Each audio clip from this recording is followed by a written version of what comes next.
Some pricey World Series tickets for baseball fans who want to get in on all the action. Richard Southern from 680 joins us now. And Richard, these price tags could make history. Absolutely. So Cleveland and Chicago in the World Series together. Cynthia, it's a very unusual, a very rare matchup. And so, yeah, fans are paying top dollar to see it. Get this statistic. Ford's Model T car went on sale just days before the Cubs won their last World Series in 1908. Now it will cost you as much as a used Ford Focus to get in to see one game at Wrigley Field. The average ticket price at Wrigley, $3,500 American. That's a little over $4,600 Canadian, Cynthia. Massive. Price is even more expensive for Game 5, topping $4,600 US. And that could make it the second most in-demand sporting event ever in North America, topped only by the Pacquiao-Mayweather fight a couple of years ago.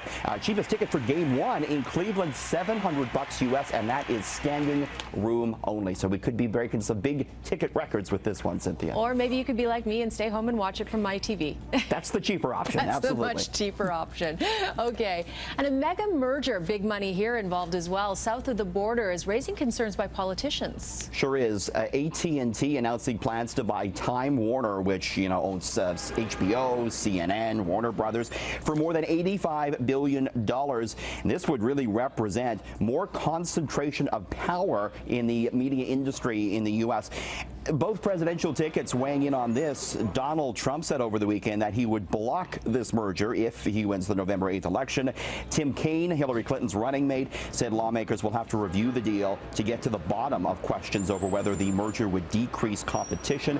AT&T CEO saying he's confident U.S. regulators will approve it. Investors aren't so sure. AT&T stock down 1.8% today, Sid. Interesting. Okay. And Tim Horton's a big Canadian company saying tonight their international plans are still a go despite political problems around the world. Now, am I wrong? Was Tim Horton's bought? Is it still Canadian?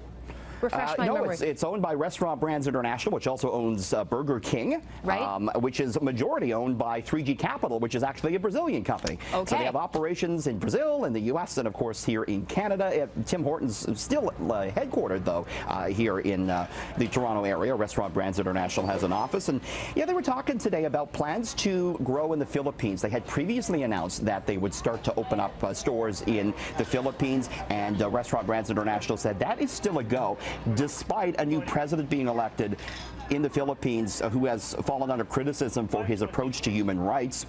Tim Hortons will also open its first stores in the UK starting next year. That's despite all the issues surrounding the Brexit vote. Restaurant Brands International today reporting better than expected earnings, but same-store sales fell. That's an issue that's really been plaguing the quick-service restaurant industry on a whole. Cynthia, prices at the grocery store are starting to fall, and industry watchers say that's having more people now stay at home to eat as opposed to going out to places like Timmy's. Interesting. All right, now over to Pearson Airport, where plans to build a viewing platform are in the works. What's up with that? This is cool. It's going to be close to the airport, Danville Park in Mississauga. It's just north of the 401 off Kennedy Road. It's going to be home soon to a plane viewing platform. We have the artist representation of that there. So you'll be able to see planes flying into and out of Pearson Airport. The Greater Toronto Airport Authority is teaming up with the city of Mississauga to create this platform. And they're reaching out to residents, nearby residents in Wards 3 and 5 to find out what they'd like to see. Options include maybe viewfinders or windsocks, things like that. The GTAA kicking in $300,000 to the city of Mississauga to fund construction of this, which is pretty cool. Some airports around the world, Cynthia, have a plane viewing platform constructed on the actual airport itself. Sometimes there's bars and restaurants there. Pearson doesn't have that, so this would fill a bit of a void, I think. I think it would, and people love to watch planes. You can see them sometimes pulling over on the road where they're not supposed to and watching the planes coming and going, so it would probably be quite popular. Yeah, it'd be very cool indeed. All right, now you could say the Smithsonian is over the rainbow after raising funds to preserve a famous pair of shoes. Let me guess.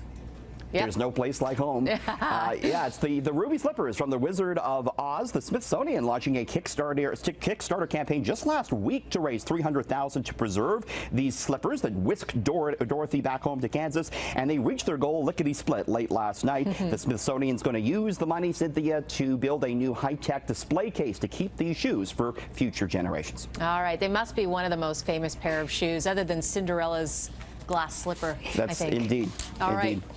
Thanks, Richard.